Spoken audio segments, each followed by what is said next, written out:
Hi everyone and welcome. My name is Marine and I'm delighted to be your host today for our webinar, Formulation Matters, How to Optimize AAV Potency Through Effective Formulation Strategies. On behalf of OXB, thank you for joining us today. Before we dive in, a few housekeeping items. Today's session will last about 30 minutes. Feel free to submit questions using the Q&A panel at any time. We'll try to address as many as we can during the Q&A section at the end. This webinar is being recorded and will share the replay with all participants shortly after the event. Now let's get started. I'm pleased to introduce our speakers. Kelly is a drug product development scientist with over a decade of experience in biologics and advanced therapies. She's currently a senior scientist at OXB, where she supports downstream and drug product development for AAV and lentivirus. With a strong foundation in CMC, Kelly brings a practical, science-driven approach to developing drug products that are stable, scalable, and ready for the clinic. Eugenia is a biotech scientist with 9 years' experience in analytical development within the cell and gene therapy industry. She's currently the Associate Director of Analytical Development at OXB, where she leads a team focused on developing and optimizing bioassays for AAV and lentiviral vectors. Eugenia has a background in both GMP and early phase work, and she's passionate about building robust, phase-appropriate methods that make it to the clinic. So Eugenia, over to you. Thank you, Maureen. So before we get started talking about formulation and potency, I want to take a moment to highlight why these topics are so critical to us here at OXB. So OXB is a slides changing.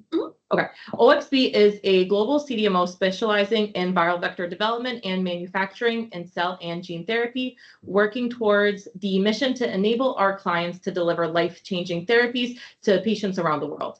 We specialize in lentivirus and AAV and have partnered with some of the world's most innovative pharmaceutical and biotechnology companies.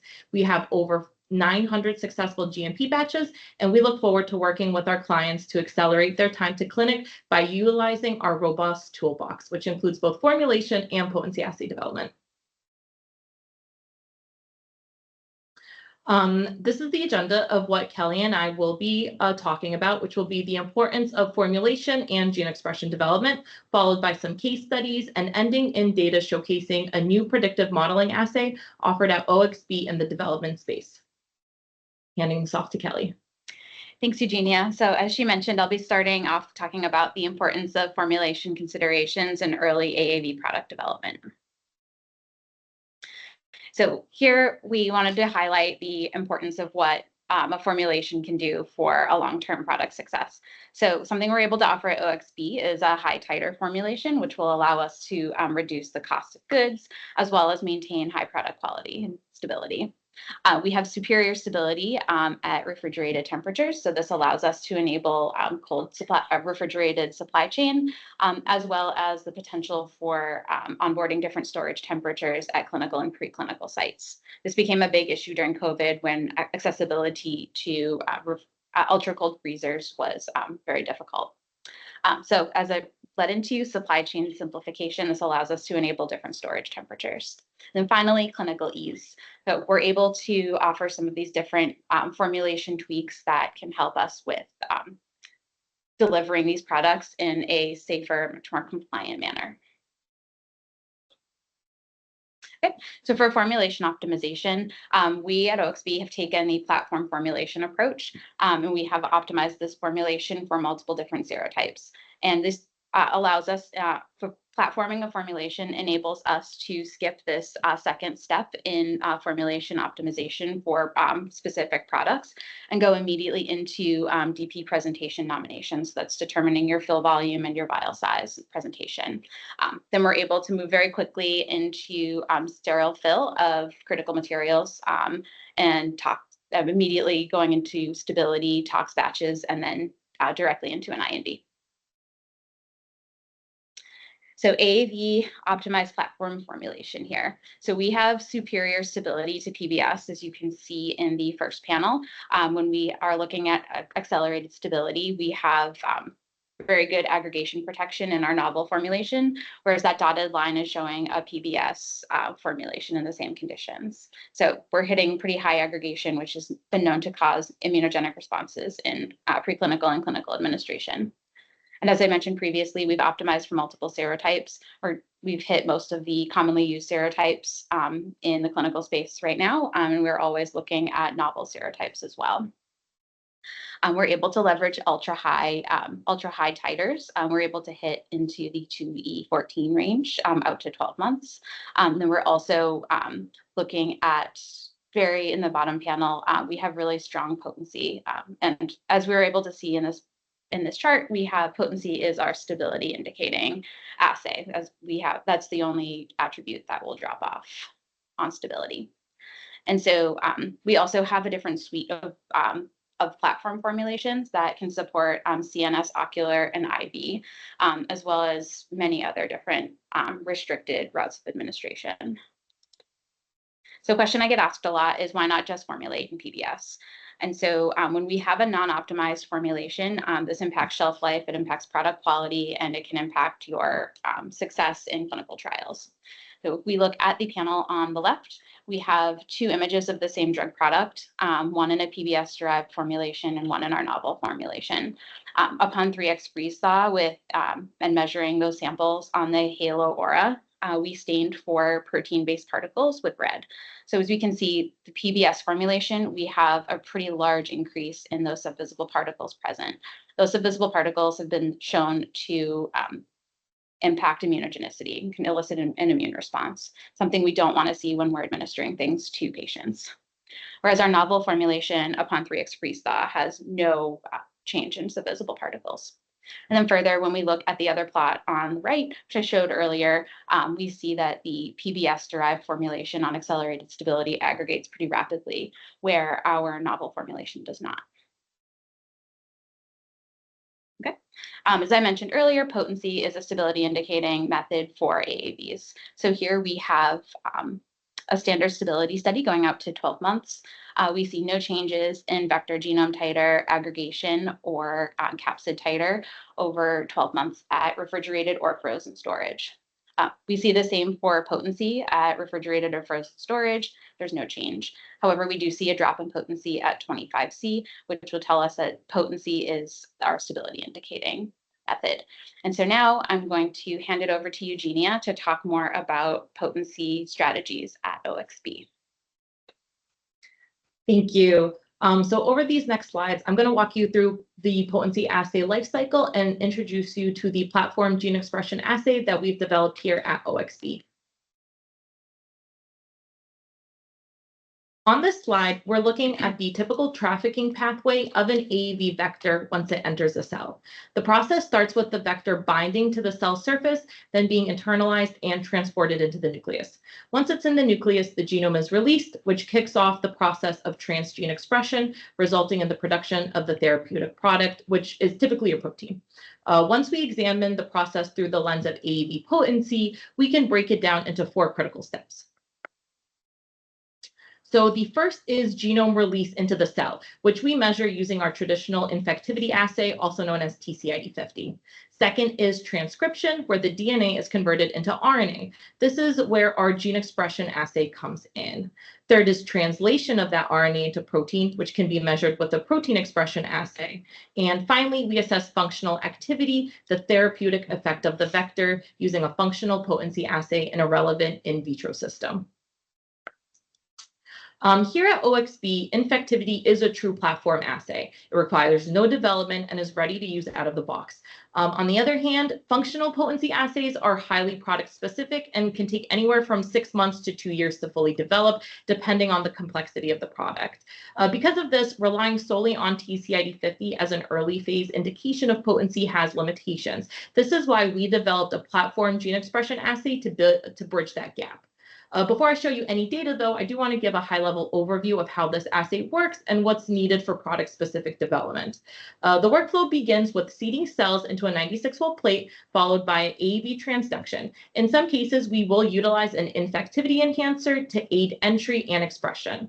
After several days of incubation, we extract RNA from the cells, treat it with DNA to remove any carryover DNA, and then run a one-step RT-qPCR. From that, we calculate % relative gene expression. We refer to this as a platform assay because OXB has a broad experience across multiple AAV serotypes and promoters. This allows us to accelerate assay development, in many cases just down to 2 months, so it's ready in time to support early stage product characterization, which will include the critical formulation work that is done by Kelly's team. So now getting into some data. On this slide, I've included a side-by-side overview of qualification data from infectivity, gene expression, and functional potency. Starting with the infectivity assay, it's well known across the industry to be both very variable and inaccurate, and that's reflected clearly in this data set. We see % recoveries ranging from 64 to 300%, and % CVs are as high as 60, and most are above 30%. In contrast, when you look at both gene expression and functional potency assays, we see much tighter qualification metrics. Most results show recoveries very close to 100%, and the % CVs across the board are below 10%, indicating a much stronger assay performance and reproducibility, especially for gene expression. But beyond qualification data, the ability of your potency assay to measure vector stability is critical. Kelly showed before that gene expression is the most stability indicating assay in our toolbox and why it's so important for choosing a formulation. So now if you look on the graph on the left, gene expression is able to detect a loss in potency after just 1 day of thermal stress. In contrast, TCID50 didn't pick up any loss until day 7 at 40C. The graph on the right shows that gene expression and functional potency track stability loss at nearly the same rate, reinforcing this idea that gene expression is a reliable predictor of product stability, even in the absence of a functional assay.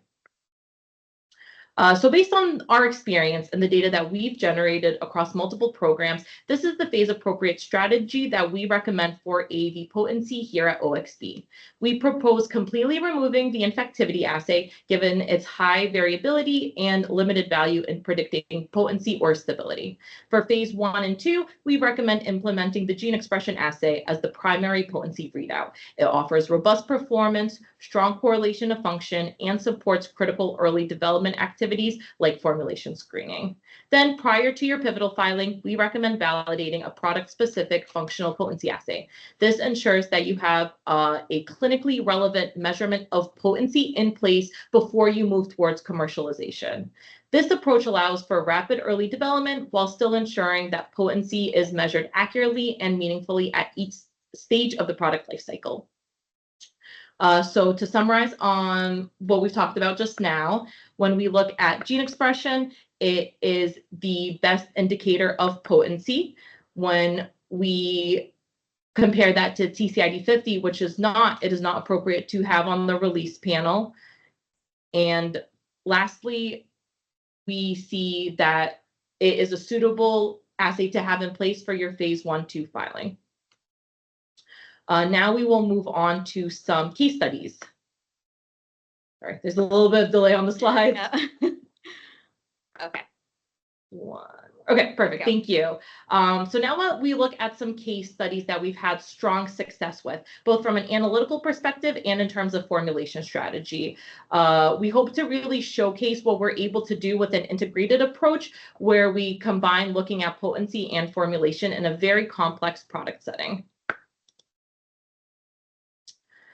So during this case study, we are going to touch on a gene expression assay that was developed for 2 independent GOIs, how that worked in our process, as well as a refrigerated supply chain. For this product, a 1-to-1 ratio of GOI1 to GOI2 was required for function, and that ratio was confirmed using our VG titer method. During functional potency assay developed, it was expected to be quite complex and time-consuming, well beyond the IND timeline. So to support the IND, we did adapt our platform gene expression assay to quantify expression of both GOIs. This approach allowed us not only to confirm appropriate expression levels of each gene, but it was also we were able to use both GOIs as stability indicating during force degradation studies. This proved to be a rapid and effective solution, while the more complex potency assay was still under development. Next, we wanted to understand what was driving the loss of potency under accelerated stability conditions. Through LCMS analysis, we identified several post-translational modifications that correlated closely with potency loss, particularly deamidation at N57 and N94, which are well documented in the literature as critical capsid sites. Using these insights, the process development team was actually able to implement a deamidation control strategy during manufacturing. This really helped protect the capsid from chemical degradation and ultimately preserve the biological potency of the product. Handing it off to Kelly. Thank you. And so having this formulation that protects us against deamidation as well as potency loss is extremely important, as Eugenia mentioned. So for that same product, looking at the two GOIs, we have 5C stability profile that does enable our refrigerated shelf life. So if we look at the panel on the top corner and go across, we see no change in ddPCR, SEC by aggregates by SEC, as well as purity by CESDS. And then when we also look at the bottom panel, we have no change in ELISA and no change in VP1 purity. However, we do see that drop in potency in that pink line in the bottom middle panel, again, indicating that our stability indicating method is gene expression. And so now I wanted to move into a new methodology for predictive potency modeling. Some of you may have seen a deeper dive into this at Michaela Duffy's talk at ASGCT this year. So what Michaela has been able to demonstrate within my team is that using the Unchained Labs UNCLE cyber gold ejection assay, we're able to not only measure the midpoint at which genomes are ejected, but something that's even more important is to us anyway, is the initial cyber gold fluorescence before the thermal ramp even begins. So the way that this assay works is that you have your capsid incubated with cyber gold, which binds to nucleic acids. The sample is very, very slowly heated from room temperature up to almost 100 degrees. And through that process, the capsid will either disintegrate and eject the genome, or the capsid will stay intact and eject the genome. Okay, and so this average initial fluorescence is equivalent to the free DNA before the thermal ramp. Having that average initial fluorescence is giving us that, the average final fluorescence is giving us that amount of DNA that is outside of the capsid. And so here we are able to use this assay as an orthogonal and fast method of measuring potency and VP1 deamidation in our AAV drug products. So when we have this, we have a really strong correlation of potency and initial fluorescence. And we're able to actually use that as a predictive method to and validate it and have validated it against potency samples. So you can see here that we have our actual relative potency and then the predicted potency that has been run through this bivariate fit. So this is going to be extremely helpful for us in formulation screening early on, while Eugenia's team is working very hard at developing a relative potency assay. And so we're also able to use the same model to predict VP1 deamidation as well.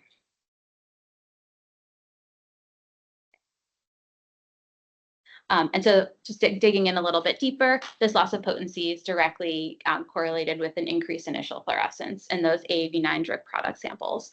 Michaela looked at 4 different independent stability studies and across 20 data points to generate this equation with a very strong statistical fit. So this is a really nice screening tool for us to be able to use to predict potency while screening formulations early on.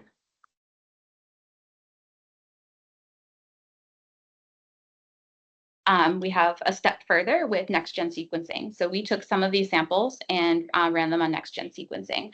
So we were wondering where this genome is being, where this genome is being truncated. So Michaela correlated the initial fluorescence to the % truncated genome over accelerated storage and applied a bivariate fit. and we're able to actually predict the percentage of truncated genome. And we can see here that we have our OXB formulation in blue maintains a really low truncated genome, whereas there's a non-optimized formulation of PBS, actually will increase that predicted percent truncated genome. And so our platform formulation is demonstrating predictive properties over a non-optimized formulation or PBS.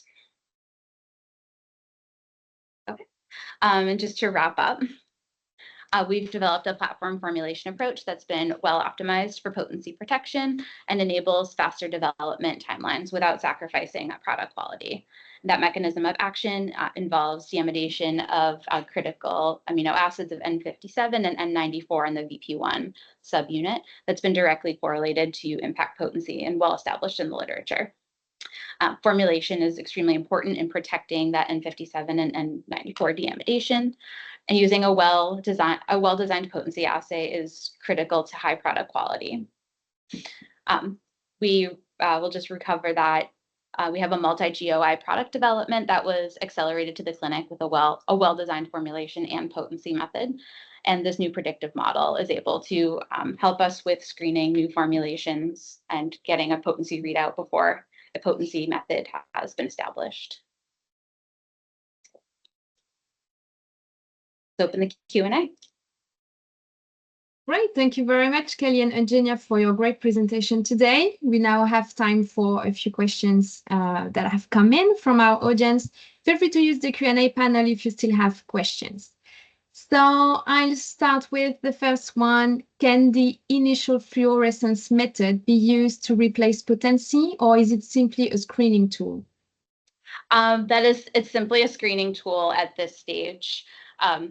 Since it has not been validated or it cannot replace a functional potency or a potency of any manner. Okay, sounds good. Another one I see, if a functional potency assay is ready early in development, is gene expression required? Yeah, that's a great question. So it depends on the stage that your assay is in. If you're getting really good, reliable results, you're confident that it will have a successful qualification campaign, absolutely go forward with the functional assay, and there's no need to develop or qualify gene expression assay. If you have less confidence in the assay, we recommend keeping it as a characterization assay, getting some really critical ends before moving it into the quality space. Okay, thank you, Eugenia. I see another one. Does the formulation platform reduce MOI required? Yep. So the formulation itself does not impact how much MOI is required. We have seen, because it is an optimal formulation, we don't see any like toxicity to the cells in an in vitro assay. And so we don't have to do dramatic dilutions in order to get rid of that formulation before running it in the analytical methods. Thank you very much. Another question I see, do you have any in vivo data? If not, what can one expect with the OXB platform? Yep. So we have received feedback from many clients that were screening different CDMOs at the tox stage that our product is typically more potent. And we believe this is due to our ability to control both for deamidation and ensure that the product is very stable. Thank you very much, Eugenia. So I have a long one. Can you talk more about the formulation platform? Is it clear that it prevents aggregation? Can you talk more about how does it work? Does it reduce oxidation, mechanical stress during FT, or does it prevent surface absorption? Sure, I can take that one. So that's a really good question. We've optimized the formulation to address all of those components. So we look to make sure that we're not introducing new post-translational modifications or oxidation, deamidation, things like that. We have levers in place to make sure that mechanical stress during the filling process, freeze, thaw, anywhere where we're seeing the impacts of mechanical stress are reduced. And we also have optimized for preventing surface absorption through our container selection and excipient selection. Thank you, Kelly. We have a new one. Does the platform gene expression assay work with all serotypes?